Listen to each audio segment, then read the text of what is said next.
Ma'asyiral kiram, di antara yang disebutkan oleh Imam Abul Qasim bin Asakir rahimahullah dalam Tabyin Kadhibil Muftari tentang Imam Abul Hasan Al-Asy'ari rahimahullah ta'ala, beliau ini 40 tahun lamanya berada dalam kebatilan,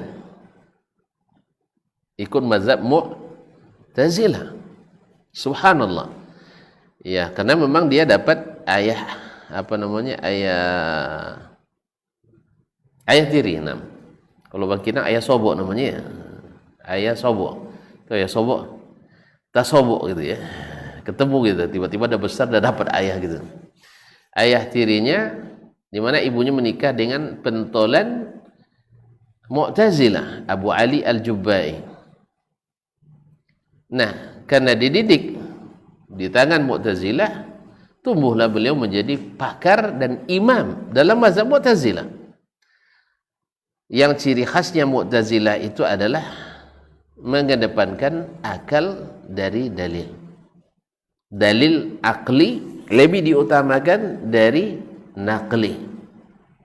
Dan ini yang diikuti oleh sebagian aliran dalam Islam.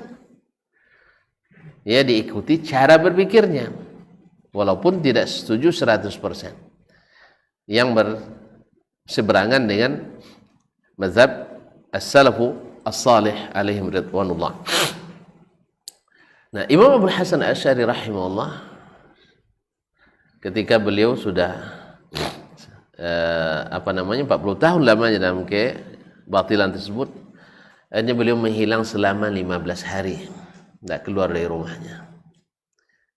Ya, karena sudah melihat lemahnya hujjah al-Mu'tazilah dibanding dengan hujjah Al-Quran dan Sunnah.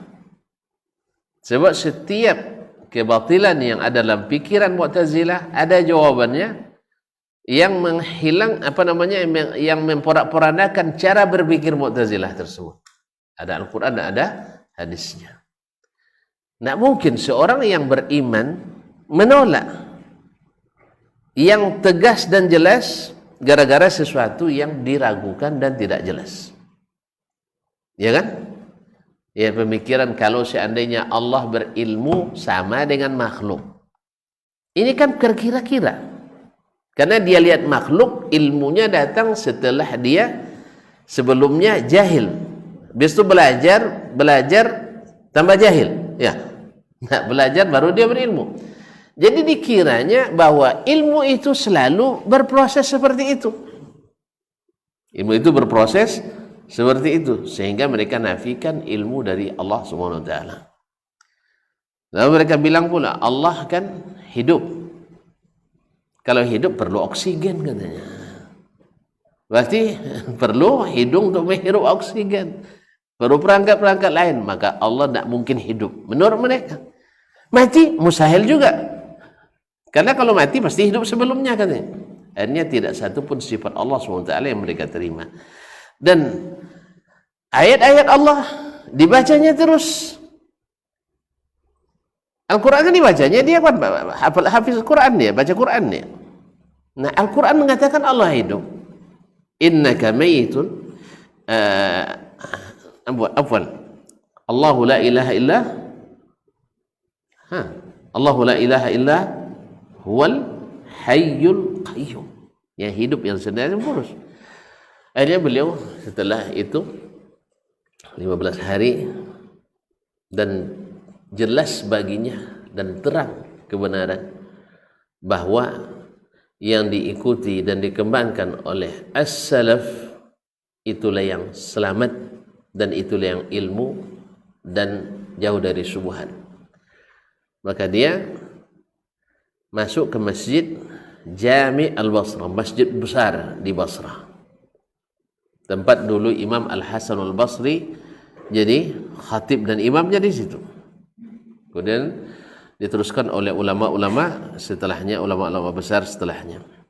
Lalu dia waktu itu mengumumkan, ayuhan nas, wahai masyarakat, di depan khalayak ramai, saya menghilang dari kalian selama 15 hari, memperhatikan dan mengamati bahwasanya pemikiran saya selama ini saya bandingkan dengan dalil-dalil dari Al-Quran dan Sunnah Nabi Sallallahu Alaihi Wasallam, maka saya dapatkan bahwa pikiran saya adalah keheranan, dan saya dapatkan bahwa pada firman Allah dan hadis Nabi keyakinan. Akhirnya saya memilih minta beristikharah kepada Allah SWT untuk menanggalkan pemikiran-pemikiran Mu'tazilah yang selama ini dan mengikuti apa yang diyakini oleh Imam Ahmad, Al-Imamul Mubajjal Ahmad ibn Hanbal rahmatullahi alaih. Lalu dia menyerahkan, ini kitab yang saya tulis setelah saya mengikuti apa yang dikatakan oleh Imam Ahmad bin Hanbal. Lalu dia memberikan kitab Al-Ibana Nusul Diyanah rahimallahu taala. Ini tandanya kaum muslimin, orang-orang yang mau cepat kembali kepada yang hak setelah jelas baginya, bukan hanya kembali dia umumkan di khalayak ramai.